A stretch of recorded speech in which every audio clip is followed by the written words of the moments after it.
it's just me. No, you can leave. Are you ready for some football? What's football? Catch? Oh, come on. Y'all better wake it up. Let's get fired up. Howdy, folks. I'm Grant. This is Ray. We are the co-founders of FANToken. It's probably not the most technical project you're going to see this week, but hopefully it's the most fun. I don't have a clicker. Oh, there you go. There you go. Cool. So we believe that the future of sports is interactive. We believe blockchain is going to help power that. Before we get into all the details, though, let's take a look at what it's like to be a sports fan right now. Can we turn it up a little? Volume? You don't throw a pass when you have Marshawn Lynch. A little louder? What was that? You do not throw a pass at the goal line when you have Marshawn Lynch.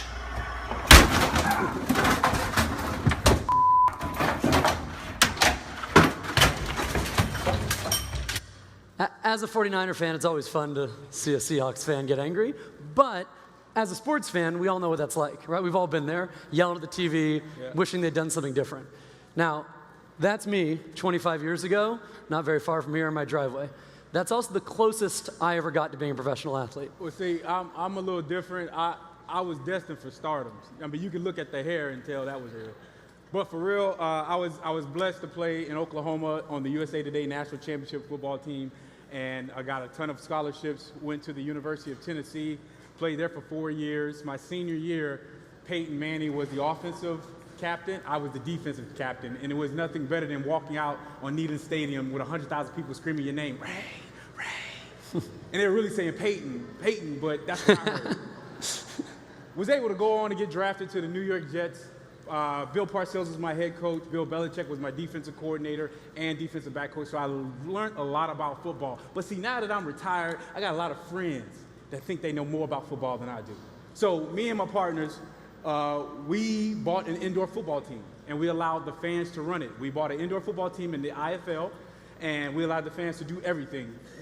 They picked our location. They picked our logo. They picked our name. Our name almost was Teamy McTeamface. That was the number 2 name. But now that we're at the USS boat, it was actually the Screaming Eagles. So we also let our fans pick our coach. We use social platforms like YouTube and Huddle, and they scouted players for us, and we signed those players to come play for our team. And at the pinnacle, we actually developed a mobile app that allowed our fans to call plays in real time, whether they were in the stadium or at home. So this was legit a team that we owned and operated last season in Salt Lake City. And it was interesting for Ray because he's got football fans who tell him all the time that they know better and could do better. Me, as a fan who's never played the game, my frame wasn't really built for football. It was more of a golf frame, if you will. My interest, and I think the interest of sports fans, was how do we get fans more involved, more interactive, and use technology to bridge that gap. And the good news is it worked really well.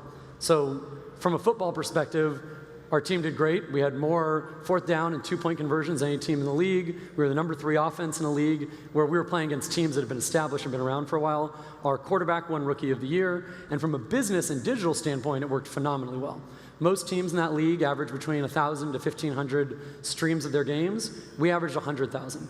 We landed a partnership with Sports Illustrated and Time Inc., who did distribution and covered us with content. We were debated on every sports talk show. The guys on PTI debated us twice. Once Tony went one way, once he went the other. They flip-flopped, which was amazing. But it crushed. It did really well. So well that at the end of the season, we realized that we really didn't want to be the square peg in a round hole. We were playing interactive football in a league of traditional. And we recognized that it was time to create our own league and to take that concept and bring it to the masses and allow for a fully interactive league.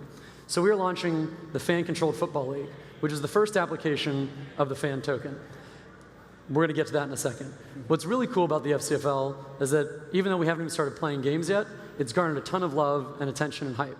So, proud to announce today, we're actually finally announcing that we've sold the streaming rights to Amazon Twitch for our first 2 seasons, and we've added both IMG Productions and CAA Sports, which are kind of the 2 dominant forces in the world of professional sports, to become our production and distribution partners and helping us put the league together. Now, you're probably saying to yourself, what the hell is blockchain? I think you guys are at the wrong place. The Super Bowl was a month ago. What are you doing at this blockchain event? And I think it's really important to understand why we believe that blockchain technology is important for our sport and sports in general. We had an incredible experience.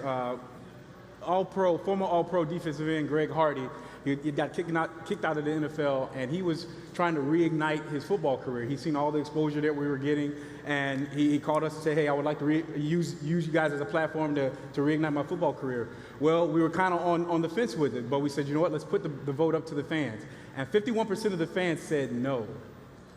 But when we it was actually 50.01 to 49.99. Now, literally that close. And so when we woke up the next morning, the 49% was sitting outside of our lawn, and they was going to burn the house down because they thought that we rigged the vote. They didn't think it was for real. They thought we were doing it as a publicity stunt, and that was simply not true.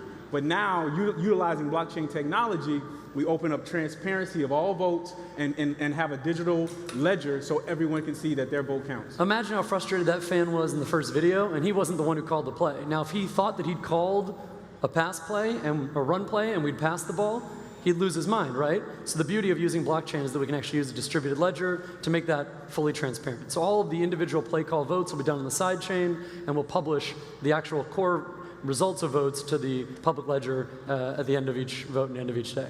In addition, we rolled out FANToken, which is the notion of actually tokenizing the game mechanics. So last year with our team and our one team and our one league, we had what we called Fan IQ. The better you did, the more points you earned. We don't believe all fans are created equal. We think that there should be a hierarchy of fans, the same way there are players and coaches. And so we're implementing FANToken to our league. The FCFL is the first application of the token that will actually tokenize the mechanics of the league. So the more tokens you have, the more power you have to control your team. Tokens can be used for merchandise and experiences. And what I think is really interesting about the notion of FANToken is not just our league, but the application of it to sports in general. Right? You know, when Brock was up here earlier, he was talking about the new notion of a billionaire is not making $1 billion, but it's affecting 1 billion people. The biggest community in the world is sports. And the way we've created our token has the capability to be used not only within our league, but any league, team, or player level. I mean, think about it. It's football is an American sport. And if you start thinking about our FANToken being used globally with global sports as cricket, baseball, soccer, there are more soccer fans than there are Christians. So if we could adapt our FANToken into all sports, the scalability starts there. Yeah, there are more soccer FIFA fans globally than there are people in China and India combined. Think about how big that is as an addressable market. And so often at these sort of events, we talk about blockchain and crypto, and we get really into the weeds in the technology, and it stays just within this room and this audience. I think what we love about our project is the notion that we can actually extend that. We can extend that blockchain, crypto project or opportunity to the broader consumer base of the entire world and actually make something that can affect billions of people.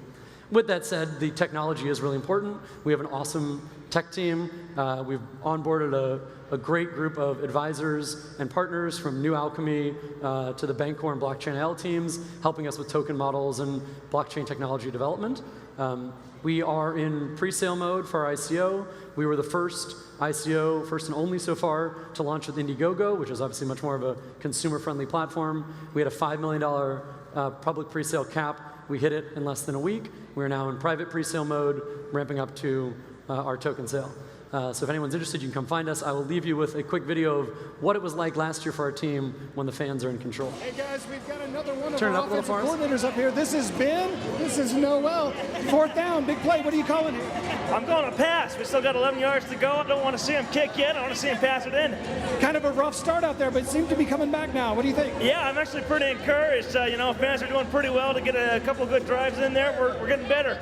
All right, Ben and Noel, thanks very much. Enjoying the game in 117. Let's see this 4th down. Screaming Eagles going for it here.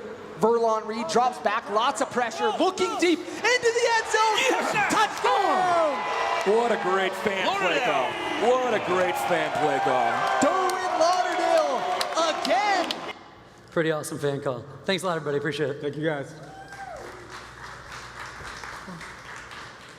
Good catch.